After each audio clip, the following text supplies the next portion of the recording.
আরও বলতে চাই যে আমরা কিন্তু পথে নামতে চাই না, এভাবে প্রতিবন্ধীদের পথে আমরা জানাবো। আর 28 তারিখটা আমাদের এটাও একটা কর্মসূচি, একটা 11টা থেকে 4টে পর্যন্ত মোটামুটি। এই মুহূর্তে আমরা দাঁড়িয়ে রয়েছি ধর্মতলায়, যেখানে কিন্তু আজকে 26শে নভেম্বর 2022 প্রাথমিক টেট পাস ডিএলএড ঐক্যমঞ্চের পক্ষ থেকে শিয়ালদা থেকে ধর্মতলা পর্যন্ত তারা মহা মিছিল করেছেন এবং অবস্থান বিক্ষোভ করেছেন। মিছিলের শেষ হয়ে গেছে। তারপর আমরা জানতে চাইব এই 2022 প্রাথমিক টেট পাস ডিএলএড ঐক্যমঞ্চের সক্রিয় সদস্য, যাকে আমরা পেয়েছি বিদেশ গাজী। তো আপনারা তো মিছিল করলেন, আমরা আপনাদের সাথে ছিলাম এতক্ষণ।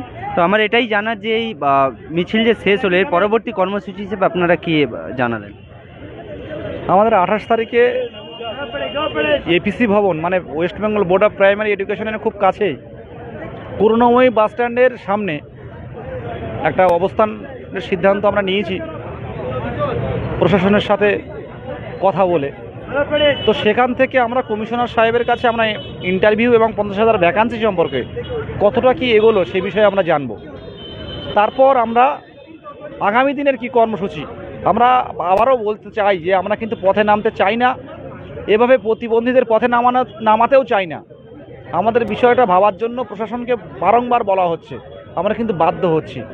যত দেরি হচ্ছে তত কিন্তু আইনি জটিলতা এবং বিভিন্ন জটিলতা আমাদের সামনে আসছে। তাই আমরা 28 তারিখে বিস্তারিত কথা আমরা বিকাশ ভবন শিক্ষা দপ্তরে বলবো, বলে পরবর্তী কর্মসূচি কী হবে আমরা জানাবো। আর 28 তারিখটা আমাদের এটাও একটা কর্মসূচি, একটা 11টা থেকে 4টে পর্যন্ত মোটামুটি আমরা ওখানে বসবো বিকাশ ভবনের সামনে কাছাকাছি, মানে করুণাময়ী বাস স্ট্যান্ডের সামনেই সৌরভ গাঙ্গুলি প্লেগ্রাউন্ডের পাশেই আমরা বসবো। সেখানটা আমাদের দাবিগুলো তুলে ধরবো সাংবাদিকদের সামনে এবং সেখান থেকে আমরা শিক্ষা দপ্তরে আমরা ডেপুটেশন দেবো এবং শিক্ষা দপ্তরের পরবর্তী স্টেপ কী নিতে চলেছে আমাদের নিয়ে সেই বিষয়টা বিস্তারিত জানার চেষ্টা করব। তারপর আমরা পরবর্তী কর্মসূচি ঘোষণা করব। আচ্ছা, আজকের যে আন্দোলন হলো, আজকের কত সংখ্যক চাকরি প্রার্থীরা রাস্তায় নেমেছেন বলে আপনি মনে করছেন? আজকে তো যা দেখলাম, মানে আমার চাকরি প্রার্থী আন্দোলনের আমার দেখা এই প্রথম কোনো আন্দোলন। আমরা 23 জেলা মিলে যেমন প্রতিবন্ধী ক্যান্ডিডেটরা এসেছিলেন, তেমন পুরুলিয়া থেকে 3টে বাস এসেছিল, তাদের বাবারা যারা ছৌ নাচ করে তারাও এসে দেখাতে চেয়েছেন, মুখ্যমন্ত্রীর দৃষ্টি আকর্ষণ করাতে চেয়েছেন যে মুখ্যমন্ত্রীর প্রিয় ছৌ নাচ, যেই ছৌ নাচ যদি আনা হয় মুখ্যমন্ত্রী হয়তো ভাববেন যে ব্যাপারটা কি, জানা হোক এবং তার সমাধানটা করা হোক। সেই অভিনব প্রচেষ্টা আমরা করেছি। মোটামুটি 4000 পথে নেমেছে আজকে। আমরা যখন ধর্মতলায় চলে এসেছি তখনও মিছিলের শেষ কিন্তু শিয়ালদার দিকে ছিল। তো একটা এইভাবে স্বতঃস্ফূর্তভাবে আন্দোলন কলকাতার রাজপথে এই প্রথম দেখলাম, বা আমরা অনেকেই বলছে আশেপাশে যারা যে এত বড় মিছিল আমরা এই প্রথম দেখলাম।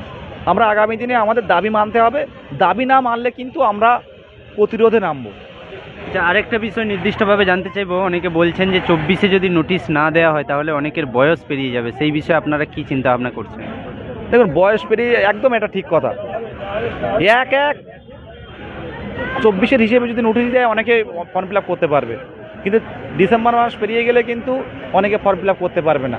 সেক্ষেত্রে তাদের অন্য ব্যবস্থা নিতে হবে। আমি এই মুহূর্তে কিছু বলছি না, তো ভাবছেন? হ্যাঁ, ওদের আমরা হয়তো অন্যভাবে নিতে পারবো না, কোর্টের দ্বারস্থ হতে হবে। কিন্তু কোর্টও বলে দিতে পারে না যে আপনারা নিয়োগ করুন। সরকারের সদিচ্ছা দরকার, এই ভালোবাসা দরকার। আমরা তো বাইরে থেকে আসিনি, এই রাজ্যেরই সন্তান আমাদের। কেন কোর্টে গিয়ে আমাদের দাবি জানাতে হবে? এটা করতে হবে। 28 তারিখ আপনারা পর্ষদ সভাপতির সাথেও দেখা করবেন? 28 তারিখে আপাতত কমিশনারের সাথে দেখা করার চেষ্টা করছি আমরা। সভাপতি তো বলেছেন যে যখন শূন্যপদ দেবে আমাকে 3 মাস সময় দিলে আমি সকাল থেকে রাত পর্যন্ত ইন্টারভিউ হবে এবং 3 মাসের মধ্যে আমাদের স্কুলে পৌঁছে দেবো। শুধু এখন সরকারের সদিচ্ছার উপর নির্ভর করছে। সভাপতির এখানে কিছু করার নেই। শূন্যপদ দিলেই, সভাপতি যে শূন্যপদ চেয়েছেন সেটা আমরা জানি, এবং বিকাশ ভবনে গিয়েও শুনলাম যে শূন্যপদ চেয়েছে শিক্ষা এই প্রাথমিক বোর্ড থেকে। সুতরাং আমরা চাইছি যে কমিশনার সাহেবের যাতে মুখ্যমন্ত্রী বা শিক্ষামন্ত্রীকে বলেন যে দ্রুততার সাথে শূন্যপদটা দিতে, সেদিকটার দিকে নজর রাখছি। আজকের এই বিশাল সংখ্যক চাকরি প্রার্থীরা রাস্তায় নেমেছেন, আপনাদের ডিএলএড ঐক্যমঞ্চের পক্ষ থেকে আপনি একজন সক্রিয় সদস্য হিসেবে তাদের কি জানাতে চান? শুধু এটুকু বলতে চাই, সবার পরিবার আছে, কষ্ট আছে। কেউ আনন্দ করে সেই উত্তরবঙ্গের কোচবিহার থেকে বা কালিম্পং থেকে কেউ এই রাজপথে হাঁটে না। আজ সারাটা রাত তারা জেগে যাবে, তাদের জন্য মনটা কাঁদে।